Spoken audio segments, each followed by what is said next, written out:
ជួលនៅជុំគ្នាខំធ្វើការរកប្រាក់ខែសន្សំលុយទាំងចានស្លាប់ព្រាព្រោះគ្រានៅពួកយើងនៅស្នេហ៍តែពេលនេះអូនទៅមានអ្នកផ្សេងបងខកចិត្តក៏មិនតិចដែរអូនចូលចិនតែជីវិតហាយសូចូល slow mo 10 ដងក្នុងមួយខែជាមិនបដូរ for nobody ain't nobody change for me តែខ្ញុំបានព្យាយាមមកហើយបែរចុងក្រោយដល់ត្រង់លែងជីព្រោះម៉ូតូបងចាស់អូនថាខ្មាស់ឃើញគេមាន BYD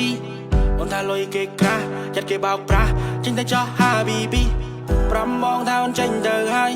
តែវ៉ាលីនឹងបងទិញឲ្យបើសិនចង់ទៅណែថងខ្មៅទុកវ៉ាលីប្រើថ្ងៃក្រោយបងមិនមែននៅក្ររហូតទេថ្ងៃនេះបងទ្រាំឲ្យអូនជេគីឡូថ្ងៃនេះត្រូវប៉ាន់ធ្វើប៉ាសពតអូវ៉ាលីទៅស្រុកគេខូចចិត្តមកផឹកនៅគេណីចេះស្អីដែរអូនសម្លាញ់ពេលអូនមិនចង់សម្រួល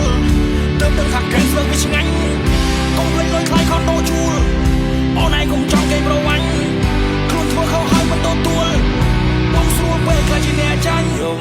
ថ្ងៃនេះខ្ញុំចង់រត់ទៅស្រុកមើលគោក៏ប៉ុន្តែខ្ញុំខ្លាច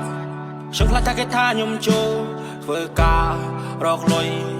ចង់សាកទៅលេង slow mo អាពូអាម៉ាវាជួយ share សប្បាយបើគេ my bro ខ្ញុំមិនបដូរ for nobody ain't nobody change for me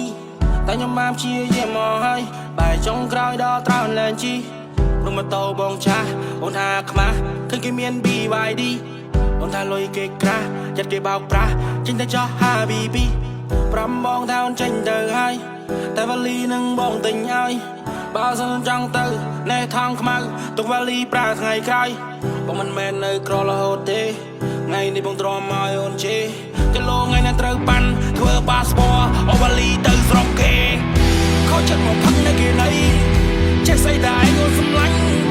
ពេលអូនមិនចង់សម្រួលទើបដឹងថាកែស្វឹងវាឆ្ងាញ់កុំភ្លេចលុយខ្លាយខ